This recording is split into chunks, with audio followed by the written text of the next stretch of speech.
자, 시작하겠습니다. 이번 시간은 56쪽에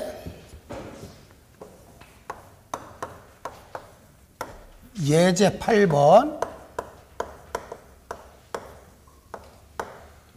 분계 문제를 살펴보는데, 그 중에 뭐 1번은 전 시간에 했고, 1번 문제보다 더 중요한 건 꼭 기억해야 될 거, 주식을 발행하면 대변의 자본금, 액면, 금액. 차변에다 뭘로 받았는지 납입금을 쓰고, 그 상태에서 합계를 비교해서 차변이 작으면 주식 할인 발행 차금, 대변이 작으면 주식 발행 초과금. 자, 2번 살펴보겠습니다. 거래처에 대한 외상대금 40만 원을 현금으로 지급하다. 자, 이런 거래가 나오면 여러분들은 항상 머릿속으로 어떤 거래와 어떤 거래가 일어났을까?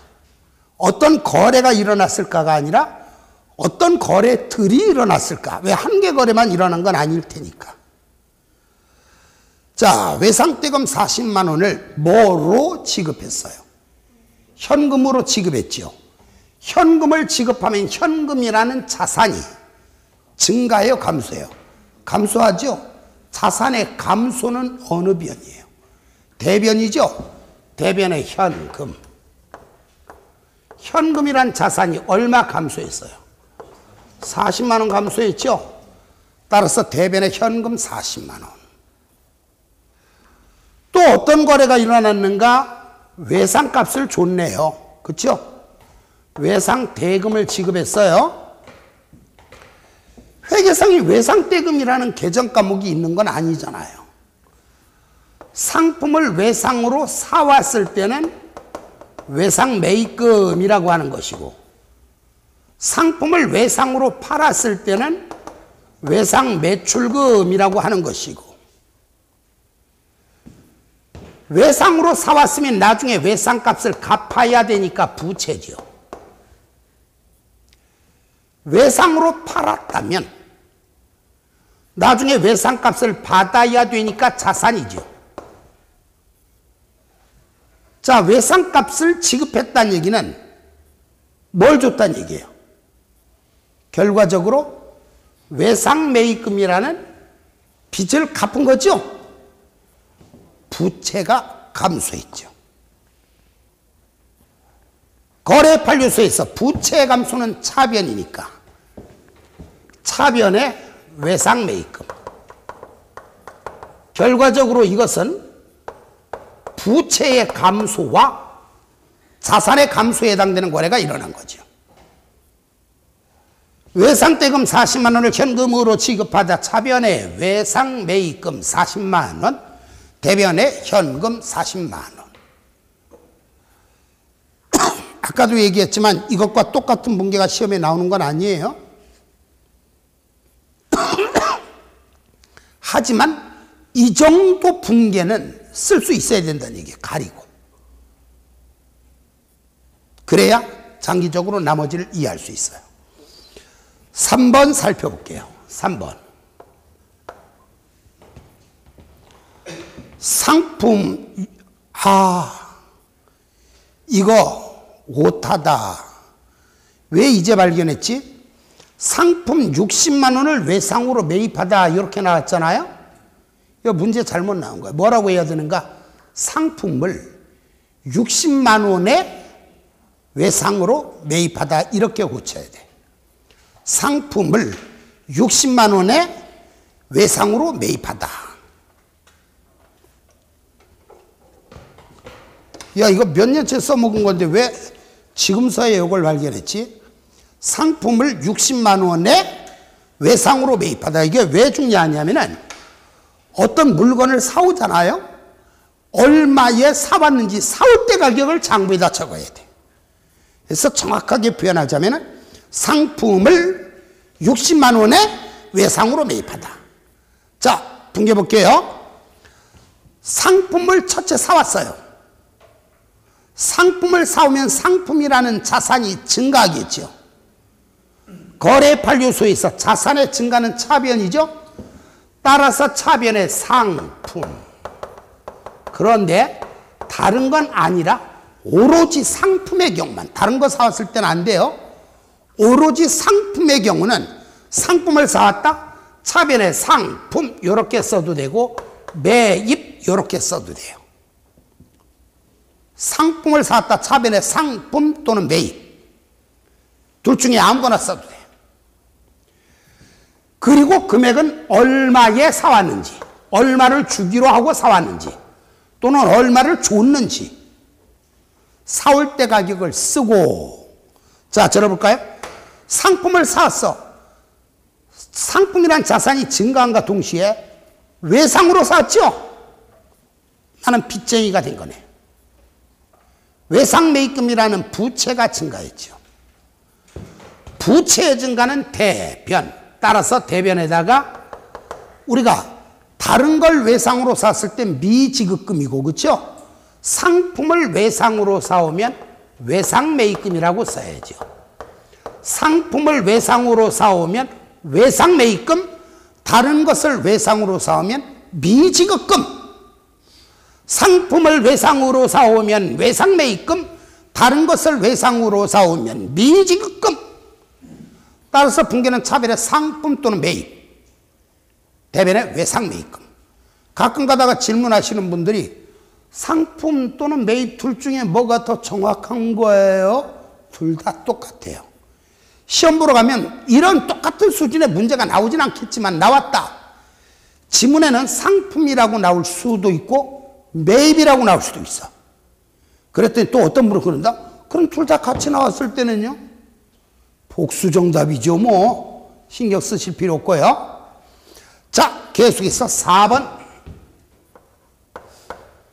이건 자산의 증가, 이건 부채의 증가에 해당되는 거래가 일어난 거고요. 부채의 감소, 자산의 감소, 자산의 증가, 부채의 증가. 다음 4번. 상품 70만 원을 매입하고. 상품을 사왔죠? 뒤에 거 볼 필요도 없이 배웠잖아요. 상품을 매입하면 차변의 상품 또는 매입. 70만 원 쓰고 사왔으면 이제 돈을 줘야 되는데 어떻게 줬는가 봤더니 대금 중 20만 원은 현금으로 지급하고, 대금 중 20만 원은 현금으로 지급하고. 현금으로 지급하다. 현금이라는 자산이 감소했잖아요. 자산의 감소는 대변. 따라서 대변에 현금 20만 원이 들어가고 20만 원만 줬으니까 뒤에 잔액은 1개월 후에 지급하기로 하다. 잔액은 1개월 후에 지급하기로 하다. 분명히 상품을 사놓고 돈을 나중에 주기로 했다는 얘기는 외상으로 사왔다는 얘기잖아. 다른 걸 외상으로 사온 게 아니라 상품을 외상으로 사온 거죠. 외상매입금. 물론 지금 뭔 얘기인지 모르면 상관없겠습니다만 배웠던 분들은 외상매입금 대신에 매입채무라고 써도 되고, 외상매출금 대신에 매출채권이라고 써도 된다더라까지 기억나면 더 좋겠고요. 기억이 안 나시면 여기까지만 하시면 돼요. 거래 요소로 보면 이건 자산의 증가, 이것은 자산의 감소, 부채의 증가가 되는 거지요. 5번 보겠습니다.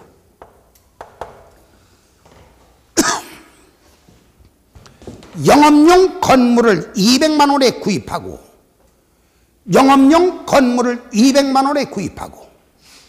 자, 들어볼까요? 뭘 사왔어요? 건물을 사왔으면 건물이란 자산이 증가하죠? 차변의 건물 얼마에 사왔대? 200만 원에 사왔다. 그런데 여기서 중요한 거, 이거 건물 왜 사왔어요? 영업용이라고 나왔죠? 영업활동에 사용할 목적으로 사온 거죠. 자, 지금 기초과정에서는 이렇게 말을 합니다. 영업용이나 업무용이나 같은 말이다.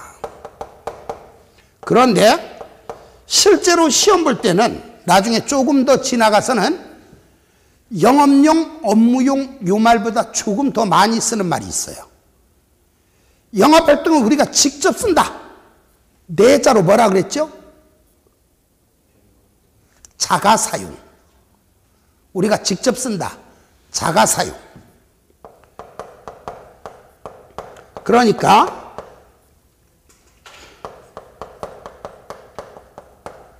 이것은 영업활동에 사용할 목적으로 쌓았기 때문에 건물입니다. 그런데 영업용이 아니라 붕괴 문제로 그렇게 나올 리는 없지만 비영업용 또는 비업무용 이렇게 나올 때도 있고 조금 더 정확하게 우리 시험에는 그렇게 나오지 않고 이렇게 나오겠습니다만 기억하시는지 모르겠습니다만 한 번만 따라하세요. 같이 임대수익이나 시세차익 또는 두 가지 모두를 얻기 위하여 임대수익이나 시세차익 또는 두 가지 모두를 얻기 위하여 말이 길구나. 한 번만 더. 임대수익이나 시세차익 또는 두 가지 모두를 얻기 위하여 연결해서 말해보세요. 시작. 임대수익이나 시세차익 또는 두 가지 모두를 얻기 위하여 사왔다? 그때는 건물이 아니라 뭐라고요? 투자 부동산. 앞에 개정 과목 할 때 밑줄 치고 넘어왔거든요. 밑줄 치고 넘어왔지만 쓴 김에 뒤에도 밑줄 칩시다. 배운 것도 티 좀 내야지. 나중에 가면은 지난번에 이거 배웠죠? 그러면 아유 언제 이럴까 봐 여기다가 밑줄 정도만 긋고 올게요. 밑줄 걷나 안 걷나 모르겠네. 335쪽에 335쪽에 뭐라고 나왔는가? 첫째 줄에 보니까 이렇게 나왔죠. 임대수익이나 시세차익 또는 두 가지 모두를 얻기 위하여 라고 나와 있는 거 있죠? 밑줄 그시기 바랍니다. 335쪽 맨 위에 335 맨 위에 임대수익이나 시세차익 또는 두 가지 모두를 얻기 위하여 이렇게 나와 있죠? 자, 그래서 다시 한번 살펴봅니다. 우리가 건물, 비품, 토지, 차량 운반부, 기계장치, 선박, 구축물, 항공기 등 여기 보이죠? 화면? 자, 건물, 비품, 토지, 차량, 운반구, 선박, 구축물, 기계장치, 항공기 외워야 될 필요까지는 없고요. 그런데 외우라고 말을 안 해도요. 다 외우더라고. 왜 날마다 건물, 비품, 토지, 차량, 운반구, 선박, 구축물, 기계장치, 항공기 날마다 쓰니까. 자, 집이나 빌딩, 건물이라고 해서 무조건 장부에다 건물이라고 쓸 수 있는 건 아니다. 가구나 가전제품 같은 걸 무조건 장부에다 비품이라고 쓰는 건 아니다. 땅을 가지고 있다고 무조건 장부에다 토지라고 쓸 수는 없다. 이거 말할 때 이렇게 했잖아요. 홍길동이 아버지를 아버지라 부르지 못하는 것처럼 건물이라고 해서 무조건 장부에다 건물이라고 쓰는 건 아니다.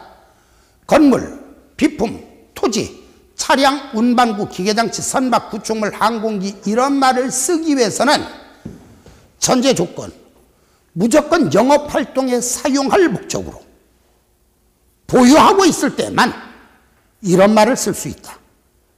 근데 조금 더 사실은 지금 한 가지만 얘기했지만 건물, 비품, 토지, 차량, 운반구, 선박, 구축물, 기계장치, 항공기 이런 말을 쓰기 위해서는요. 사실은 세 가지 조건이 충족이 돼야 돼. 세 가지 조건. 이건 필기하지 마시고요. 세 가지 조건은 필기하지 마시고 잠시 후에 밑줄 치고 넘어올 거예요. 첫째, 이런 말을 쓰기 위해서는 첫째 조건이 뭐냐? 영업활동에 사용할 목적으로 보유하고 있다. 핵심은 영업활동에 사용할 목적으로, 요거 기억하시면 되겠죠? 여러분, 집이나 빌딩 같은 거 본 적 있어요, 없어요? 순발력 대단하시는데? 축하드려요. 잘은 수석감이네, 올해. 어떤 곳에서는 뭐라 하냐면, 강의하다가, 여러분, 현금, 지폐, 본 적 있어요, 없어요? 그럼 딱 하면은, 말투만 보고서 느낌으로 대답하는 거야. 현금, 어떻게 생겼는지 본 적 있어요, 없어요? 그러면은, 많은 분들이, 그 한두 분도 아니야, 많은 분들이 없대. 없대. 그래, 돈 보여주고, 이게 뭐예요? 그럼, 아하, 그. 에이, 진짜. 이거, 건물, 비품, 토지, 차량, 운반구, 선박, 구축물, 기계, 전체, 항공기. 이런 말을 쓰기 위한 전제 조건 또 하나, 뭐가 있는가? 물리적 형태가 있다. 눈에 보인다는 얘기죠. 그리고 또 하나, 여러분들 건물, 금방 닳아서 없어져요? 오래 쓸 수 있어요. 오래 쓸 수 있죠. 이 세 가지 조건이 충족이 될 때만 건물, 비품, 토지, 차량, 운반구, 선박, 구축물, 기관, 자체, 항공기 하는데 라는 말을 쓸 수 있는데 바로 이러한 자산들, 자산 중에서도 이러한 자산들을 다 합쳐서 뭐라고 하는가? 유형자산, 이렇게 말해요.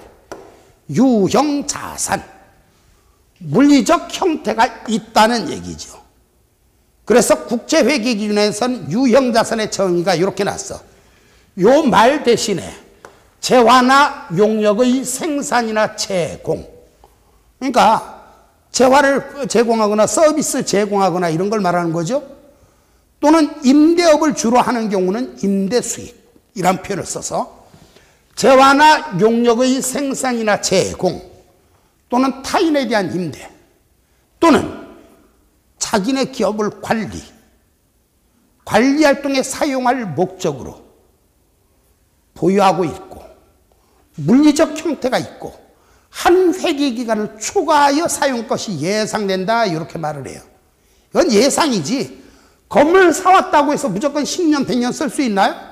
사자마자 불나면 일반적으로 예상이 된다는 얘기죠. 그래서 재화나 용역의 생산이나 제공, 타인에 대한 임대 또는 관리활동에 사용할 목적으로 보유하는 물리적 형태가 있는 자산으로서 한 회기기간을 초과하여 사용할 것이 예상되는 자산, 이걸 다 합쳐서 유형자산하고 하는데, 자, 역시 좀 티 좀 내고 옵시다. 언제 알아도 알아야 할 내용이니까 유형자산의 정의, 이런 몇 가지 정의만이라도 달달달달 숙달이 되면은 그만큼 또 한 단계 앞서갈 수 있다는 얘기예요. 어디 나와 있는가? 269쪽. 269쪽. 맨 위에 유형자산의 정의가 나와 있죠? 유형자산이란 해놓고 뭐라고 나왔어요?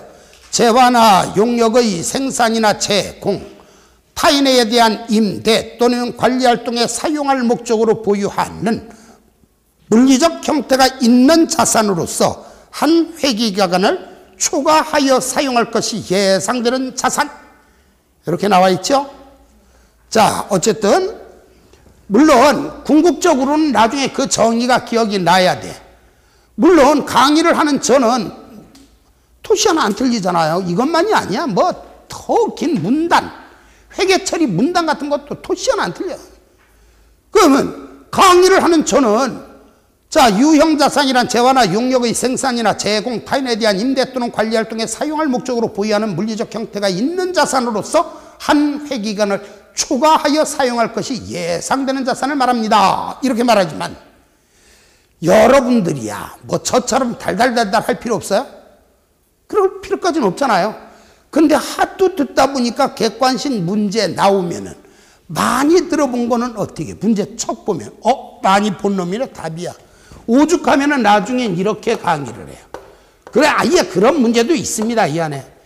자, 1번 알아요, 몰라요? 알죠. 2번 알아요, 몰라요? 알죠. 3번 알아요, 몰라요? 알죠. 4번 알아요, 몰라요? 알죠. 5번 처음 보죠? 답 5번. 이렇게 강의. 날마다 달달달달 강의한 건 다 옳은 거야. 근데 옳은 것도 슬쩍 말을 바꿔서 출제할 수는 있죠. 예를 들어 유형자산이란 재화나 용역의 생산이나 제공, 타인에 대한 임대 또는 관리활동의 사용을 목적으로 보유하는 물리적 형태가 없는 자산으로서 뭐 이런 식으로 말장난 노는 경우도 있습니다. 말도 말 같지 않은 거에서 다 바꿔서 출제. 다만 그것을 받는가 안 받는가, 들었는가 안 들었는가에서 차이가 날 뿐이죠. 자, 어쨌든 이런 자산을 유형자산이라고 하는데, 자, 앞에 영업용이란 말이 있기 때문에 건물이라고 처리하는 겁니다. 그러니까 미친 척하고 뭐라고 나오는가? 임대 수익을 목적으로 건물 얼마를 구입하고, 또는 시세 차익을 목적으로 건물 얼마를 구입하고, 그러면 여기다가 투자부동산 이렇게 써야 되겠죠. 자, 어쨌든 됐고, 영업용 건물을 200만 원에 구입하고 뒤에 대금은 현금으로 지급하다. 현금으로 지급하다. 현금을 지급하면 현금이란 자산이 감소. 따라서 대변에 현금 200만 원, 건물을 사오고 현금을 주면 건물은 증가, 현금은 감소. 따라서 분계는 차변에 건물 200만 원, 대변에 현금 200만 원. 다음 6번. 거래은행에 현금 20만 원을 당좌 예금으로 예입하다. 현금 20만 원을 당좌 예금으로 예입하다. 자, 보세요. 은행에 가서 현금을 예금을 했어요. 현금을 예금하면 현금은 늘어요, 줄어요? 줄어들죠? 현금이란 자산이 감소함과 동시에 또 어떤 거래가 일어났을까? 예금을 하면 예금은 늘어나죠. 예금은 나중에 찾을 수가 있는 거니까, 받을 수가 있으니까 자산이죠. 예금 중에 당좌예금을 했네. 당좌예금을 하면 당좌예금이란 자산은 증가, 현금이란 자산은 감소. 현금을 당좌예금하면 당좌예금이란 자산은 증가, 현금이라는 자산은 감소. 얼마 예금했어요? 20만 원인가? 따라서 차변에 당좌예금 20만 원, 대변에 현금 20만 원. 뭐 강의할 때 보면은 뭐 이런 분들 계셔요. 이거 예를 들어 강의했잖아. 그러면 어떤 분은 그럼요, 정기예금을 하면 뭐라고 분개하나요? 정기적금을 하면 뭐라고 하나요? 저축예금을 하면 뭐라고 하나요? 별단예금을 하면 뭐라고 하나요? 뭐 이런 분들 계신데, 아, 저축예금을 했으면 저축예금이라고 쓰고, 별단예금이라고 하면 별단예금이라고 쓰고, 정기적금을 했으면 정기적금이라고 쓰면 되겠죠. 근데 강의 안 하죠? 안 하는 이유는 뭘까? 시험에 나올 가능성이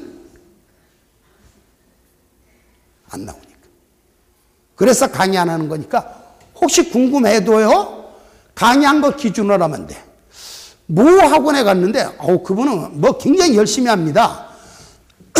얼마나 열심히 하시냐면은, 처음 하신대. 근데 어떤 내용을 강의를 하면은, 그거하고 연결해서 저 뒤에 게 궁금하신 모양이에요. 저 뒤에 게. 그러면 어떻게 되는가? 예를 들어서 FBPL 금융자산의 공정가치 변동은 거래입니다. 그러면은 질문, FVPL 금융자산은 어떤 경우에 FBPL 금융자산이라고 하나요? 그러면 공정가치가 올라갔을 때는 회계 처리 어떻게 하나요? 예를 들어 하락했을 때는 어떻게 회계 처리하나요? 혹시 가지고 있다가 팔았을 때는 어떻게 회계 처리하나요? 이렇게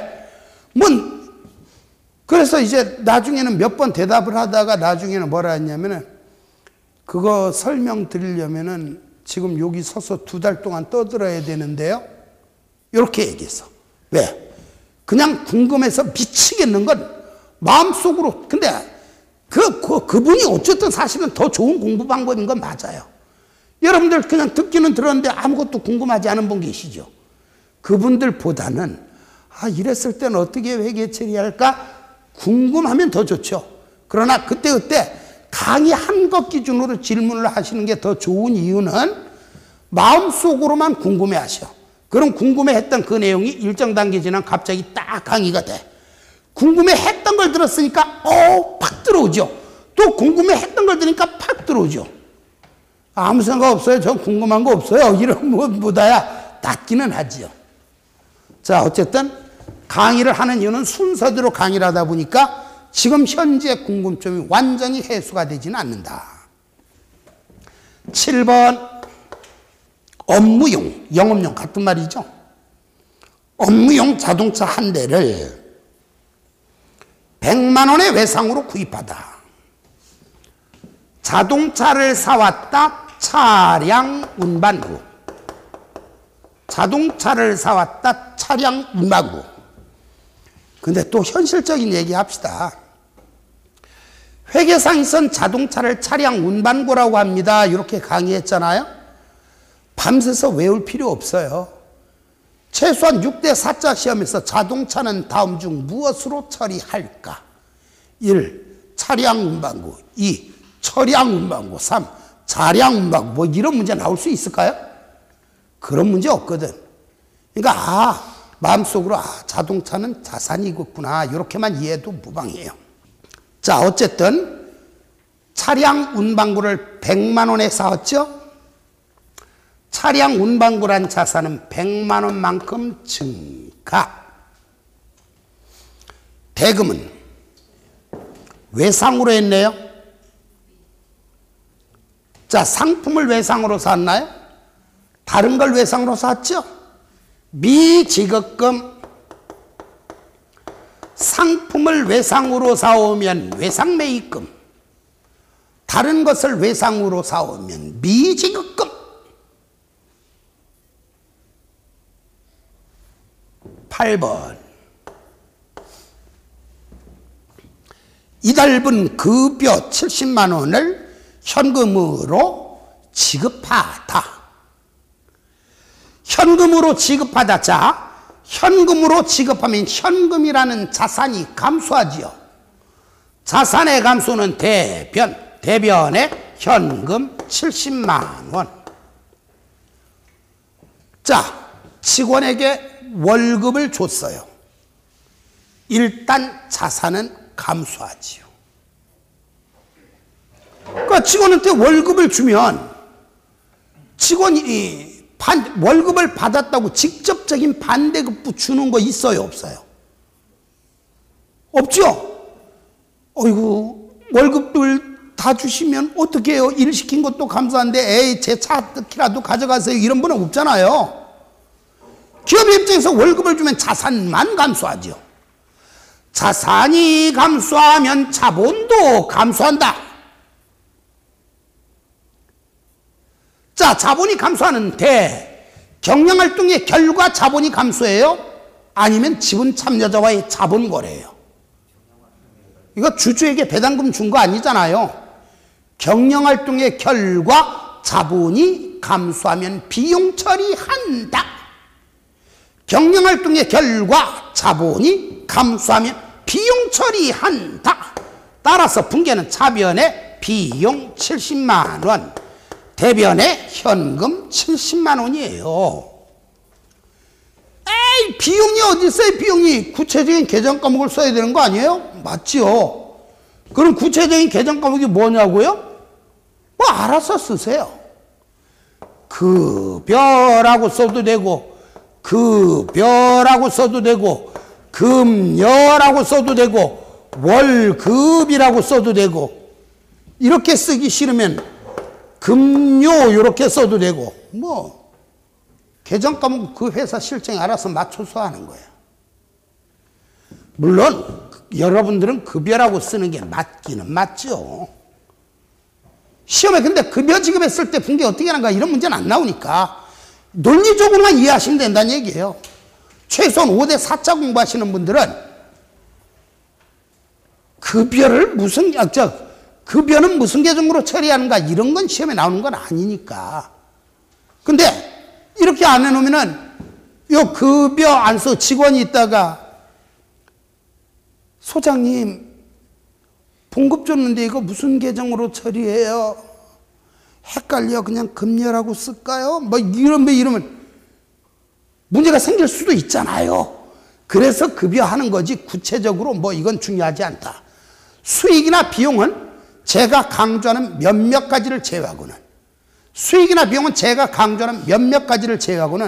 굳이 계정 과목을 외워야 될 필요까지는 없다. 자, 그런데 이거 이제 강의할 때, 이제 기초 강의 때 다른 사람들하고 저하고 차이입니다. 다른 사람들이 이거 강의하는데 몇 분 안 걸려요. 여기까지 강의하는데. 그래 놓고서 한 달 내내 붕괴만 수백 개, 수천 개. 그리고 또 인터넷에 광고합니다. 저는 붕괴를 많이 가르칩니다. 다 떨어뜨리겠다는 얘기예요. 이제 여러분들은 여기서 뭘 알아야 되는가? 시험에는 이렇게 물어요. 예를 들어서 이게 붕괴로 나오는 게 아니라 급여 70만 원을 현금으로 지급받아. 이렇게 단순한 문제가 나오지는 않겠지만 요거보단 한 단계 높여서 나오지만 과거의 문제, 뭐 앞으로도 나올 수는 있고요. 급여 70만 원을 현금으로 지급한 거래에 대한 결합관계로 올바른 것은 하고 물을 때가 있어요. 결합관계로 올바른 것은 하고 물을 때. 이때는 뭐냐? 자, 요거. 거래 8요소로 볼 땐 요거는 뭐냐? 비용의 발생이죠. 이거는 뭐냐? 자산의 감소지요. 자, 따라서 이것은 비용의 발생과 자산의 감소에 해당되는 거래가 일어난 겁니다. 결합관계를 물을 땐 이렇게 대답하는 거예요. 결합관계를 물을 땐. 그런데 재무제표 또는 재무비율을 분석하는 문제라든가, 우리가 소장님은 뭐만 잘하면 돼? 분석만 잘하면 되는 거예요. 회계를 공부하는 목적이 뭐예요? 재무제표에 있는 내용을 분석하고 해석을 해서 의사결정을 올바르게 하는 거, 이게 회계를 배우는 목적이거든. 분석을 하는 문제나 가끔 가다가 이렇게 물을 때가 있어. 위 거래가 재무제표에 미치는 영향으로 올바른 것은, 이렇게 물을 때가 있어요. 이때는 위치는 중요하지 않습니다. 그냥 어떤 거래가 일어나는지 빨리빨리 판단만 할 수 있으면 되는데, 첫째, 현금을 지급하면 자산이 감소하지요. 자산이 감소하면 자본도 감소하지요. 경영활동의 결과 자본이 감소하면 비용이 증가하지요. 동시에 여러분, 비용이 늘어나면 늘어날수록 그 기업의 당기 순이익은 증가해요, 감소해요? 비용이 늘어나면 당기 순이익은 줄어들죠. 물론 나중엔 조금 더 한 단계 업시켜서 자본이 감소하는데, 구체적으로는 자본 중 이익잉여금이 감소한다. 여기까지 기억하셔야 되는데 현재는 이렇게만 이해하시면 돼. 기초과정에서는 이 정도만 해도 대성공이야. 저는 기초과정이지만 웬만한 곳에 가면은 대한민국 10개 학원 중에서 70%에서는요, 요거 최종 특강 때 한번 해주고 안 하는 내용이야. 왜? 생색은 내야 되니까. 시험엔 얘가 나오니까. 근데 저는 기초에서부터 이렇게 숙달을 짓는다는 게 좀 남들하고 다른 강의입니다. 자, 이 거래, 이게 더 중요하다. 특히 이제 수익 비용이 나올 때만 그렇게 하고 자산부채만 나올 때는 문제 풀면서도 여기 많이 있기 때문에 뭐 대단히 시간 투자할 필요까지는 없어요. 자, 8번까지 살펴봤고 9번입니다. 9번은 필기를 해야 돼. 책에 있는 내용만으로는 부족합니다. 그리고 작년에도 그 얘기를 했고, 지금 동강 들을 때도, 동강 듣는 분들 기초 강의 들어보면은 기초에서도 그렇게 강조를 했어요. 근데 요거는 언제 또 떠드는가? 그러니까 9월부터 12월까지는 일단 떠들어. 1월 달부터 시험 보러 갈 때까지는 많아야 두세 번밖에 안 떠들어요. 이때 이 얘기를 하죠. 혹시 3, 4월에 가서 제가 이 질문을 했을 때 이거 기억하시는 분은 최하 80점 이상입니다. 라고 얘기를 했는데, 그러면서 그렇게 강조를 하는데 기초에서 11월 달까지는, 12월까지는 기억을 못해요. 기억을.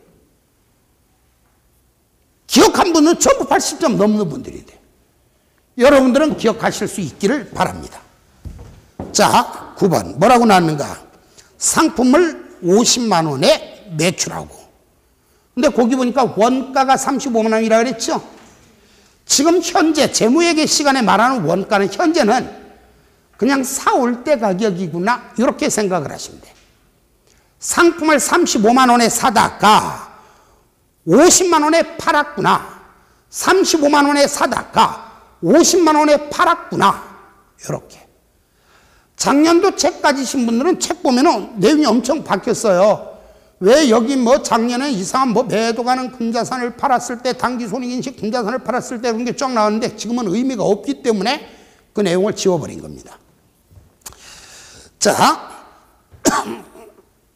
상품을 50만 원에 매출하고 분계. 대한민국 모든 강의에서 첫 번째는 이렇게 강의합니다. 똑같은 문제를 강의할 때 여러분 뭘 팔았어요? 상품을 팔았죠. 상품이라는 자산이 증가해요, 감소해요? 상품을 팔면 상품이란 자산이 감소해요. 그죠? 자산의 감소는 어느 변? 대변이죠. 대변에 원래 가격 얼마짜리 상품을 팔았어요? 35만 원짜리 팔았죠? 대변에 상품 35만 원. 그럼 이제 팔았으면 돈을 받아야 되는데 뭐로 받았대요? 외상으로 팔았죠? 자, 보세요. 상품을 외상으로 팔면 차변에 외상 매출금이죠. 왜? 외상 매출금을 받을 수 있는 권리가 생긴 거니까 거래 요소로 보면 이건 자산이 증가한 거죠? 자산이 증가한 거죠? 상품을 외상으로 팔면 외상 매출금. 여러분, 외상 매출금이라는 자산은 얼마가 증가했을까요? 이거 사올 때 얼마에 사왔지만 35만 원에 사왔지만 얼마에 팔았으면 나중에 외상값 얼마 달라 그럴 거예요. 외상 매출금이라는 자산은 50만 원만큼 증가하죠. 거래 분석 들어갑시다. 여러분, 이 회사 자산 얼마가 증가했어요? 50만 원 늘었죠? 50만 원 늘어난과 동시에 35만 원이 줄었죠? 자산은 15만 원이 증가한 거죠. 자산이 15만 원 증가했습니다. 자산이 증가하면 자본도 증가한다. 자본의 증가는 대변에다 가. 경영활동의 결과 자본이 증가했어요. 지분 참여자와의 자본 거래예요. 경영활동의 결과 자본이 증가했죠. 경영활동의 결과 자본이 증가하면 수익 처리한다. 이때 사용하는 계정과목 15만 원만큼 수익은 뭐라고 하는가? 상품 매출 이익. 상품을 비싸게 팔았을 때 생긴 이익, 상품 매출 이익. 요것도 최소한 50년에 한 번 정도는 출제가 되는 문제예요. 중요해? 중요하지 않아?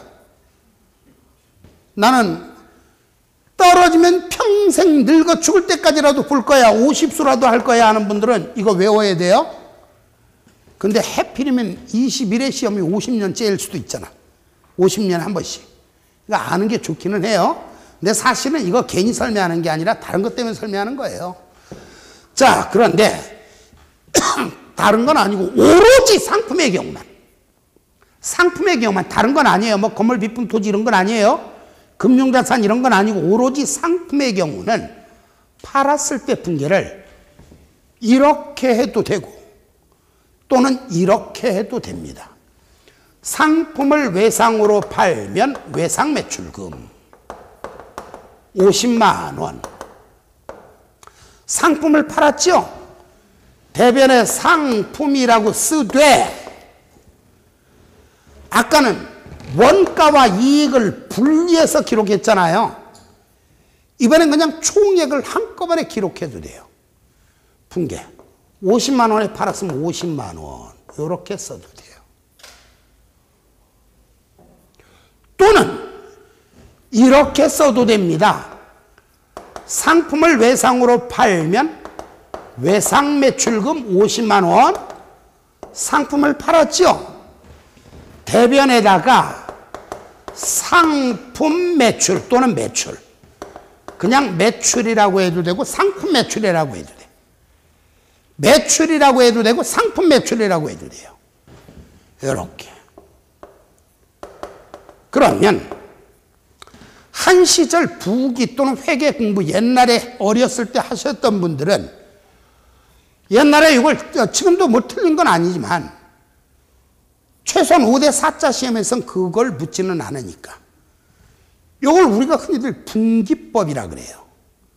또는 순수계정, 총기법 또는 혼합계정, 이걸 삼분법 또는 뭐 상품계정의 분할 이런 말을 쓰는데 우리 시험엔 그거 묻지 않아요. 그냥 분계가 나왔다 그러면 지문에 이렇게 나올 수도 있고 이렇게 나올 수도 있고 이렇게 주어질 수도 있을 뿐이죠.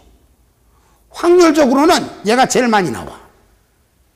두 번째 얘, 그 다음 얘. 그런데 자, 9번 문제가 아무런 단서가 없을 때는 셋 중에 하나가 답이에요. 어떤 방법으로 써도 돼요. 그런데 지금 제가 말한 게 이겁니다. 이거를 3, 4월까지 기억하시는 분들은 정말 재수 없어도 80점입니다 하는데 그거를 왜 기억을 안 하는지 몰라. 똑같은 거래인데 굳이 뭐라고 나오는가 이런 말이 있을 거예요. 상품을 뭐 원가 30만 원짜리를 50만 원에 외상으로 매출할 때 분계로 올바른 것은 해놓고서 단 실지재고 조사법에 의할 것, 실지재고 조사법에 의할 것, 이때 실지재고 조사법을 우리는 줄여서 실사법 이렇게 말을 합니다. 실지재고 조사법에 의할 것 또는 실사법 이렇게 말하는데 이런 말이 있을 땐 오로지 이 분계만이 정답이야. 분계는 여러 개가 아니라 딱 하나예요. 어떻게 분계하는가? 상품을 외상으로 팔았다 차변에 외상 매출금 50만 원. 대변에는 상품 매출 또는 매출, 상품 매출 또는 매출 이렇게 하는데 그런데 뭐라고 나오는가? 원가 35만 원의 상품을 50만 원의 외상으로 매출하였다. 이 거래를 계속 기록법으로 분계한 경우로 올바른 것은 이렇게 나올 때가 있어요. 계속 기록법. 자, 자주 쓰는 말은 아니지만 계속 기록법을 장부재고 조사법이라고도 말을 하는데 시험엔 그냥 계속 기록법으로 나올 확률이 99.9. 이때는 분계를 이렇게 합니다.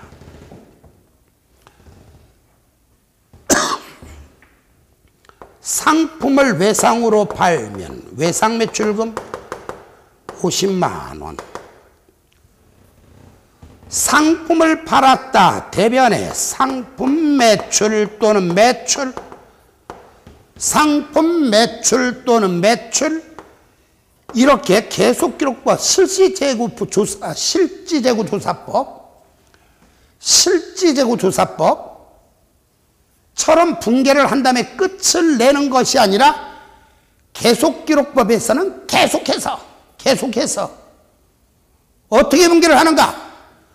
상품을 팔면 상품이란 자산이 감소하니까 대별의 상품. 35만 원짜리 팔았죠? 대별의 상품 35만 원. 그리고 이것은 오늘 매출한 상품의 원가라는 뜻으로 차변에 매출 원가 또는 상품 매출 원가, 일반적으로 그냥 매출 원가라고 써요. 책에는 제가 상품 매출 원가라고 표시해 놨습니다만 분계를 이렇게 해야만 합니다. 상품을 팔았을 때 분계. 아무런 말이 없으면 얘도 답, 얘도 답, 얘도 답.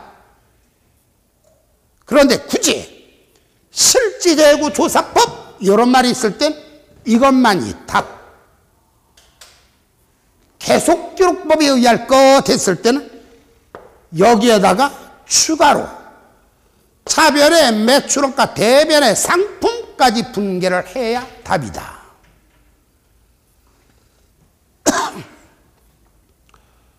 자,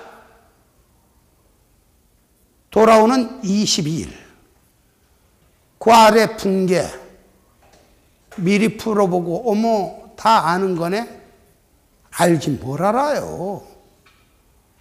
작년에 저 동강 들으신 분 중에 회계 70점 맞고 떨어졌다고요? 민법이나 시설에서 과락이 나와서? 몰라 이거 기초 몰라. 저분 제주도에서 공부하는 저분 작년에 회계 85점 맞았는데 민법 시설 때문에 떨어졌다고요? 그러니까 뭐 요거 다 안다고요? 에이그 그러면 왜 85점 맞아? 100점 맞아야지. 몰라요. 빠지지 마시고 착각하지 마시고 자만하지 마시고. 저는 강의할 때 계속 강조합니다. 두려움도 적입니다. 자만심은 더 큰 적입니다. 그래서 일부 분들 5월달쯤 되면은 웬만한 거 다 알 것 같죠? 안 나와. 웬만한 거 다 알아. 그리고 딴 거나 공부해. 회계 때문에 다 떨어져. 막판에 특강 같은 거 할 때 있죠? 책 다 풀고 문제 다 풀었으니까 모르는 거 없을 것 같죠? 특강 같은 거 할 때 특강 빠져. 다른 분들 다 붙는데 그분들만 떨어져요. 자만이 적입니다. 자만 못지않은 적이 있습니다. 두려움입니다. 할 수 있을까? 최소한 여러분들은 대한민국 최고의 회계 강의 기술자. 저한테 이런 거 쓰면은 나 어디 들어봤는데 거기보다는 김성일이가 더 잘 가르치는 것 같아요 하면 제가 좋아할 것 같아요? 저는 이날 집에 가서 통탄하면서 잠을 못 잡니다. 회계 강의 기술이 저와 비슷한 수준인 누군가 있다 소리 그 자체에 저는 잠을 못 자는 사람이에요. 대한민국 최고의 회계 강의 기술자 김성일이한테 수업을 듣는데 왜 못하겠습니까? 여러분은 할 수 있습니다. 두려워하지 마세요. 하지만 자만도 하지 마세요. 일단 결석을 안 하는 게 최선의 지름길입니다. 오늘 강의 마칩니다. 수고하셨습니다.